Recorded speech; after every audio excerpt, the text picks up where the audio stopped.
கர்த்தர் என்னோடு இருந்து சமாதானத்தை சந்தோஷத்தை தந்தார் என்று சொல்லுங்க. அவர் நாமத்தை உயர்த்துங்க, ஸ்தோத்திரம் பண்ணுங்க. எந்த சூழ்நிலையா இருந்தாலும் அது நின்று கர்த்தருக்கு ஸ்தோத்திரம் சொல்லுங்க. இன்றைக்கே சூழ்நிலை மாறுது, இப்பொழுது மாறுது.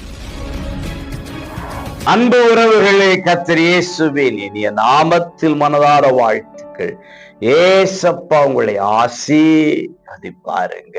சங்கீதம் 72:18 இஸ்ரவேலின் தேவனாயிருக்கிற கர்த்தராகிய தேவனுக்கு ஸ்தோத்திரம் உண்டாவதாக, அவரே அதிசயங்களை செய்கிறவர். பிரியமானவர்களே, இன்னைக்கு நம்ம செய்ய போகிறது என்னன்னா, கர்த்தரை ஸ்தோத்தரிக்க போகிறோம்.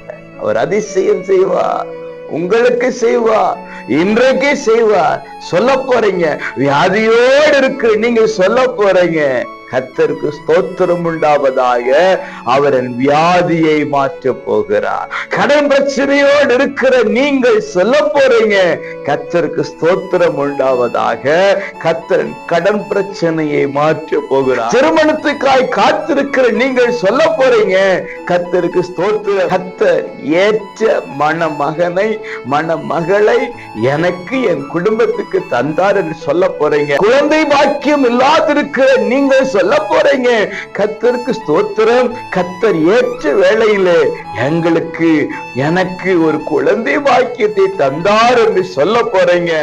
அவர் நாமத்தை உயர்த்துங்க, ஸ்தோத்திரம் பண்ணுங்க. எந்த சூழ்நிலையா இருந்தாலும் அது நின்று கர்த்தருக்கு ஸ்தோத்திரம் சொல்லுங்க. இன்றைக்கே சூழ்நிலை மாறுது, இப்பொழுது மாறுது. பெற்றுக் கொள்ளுங்க.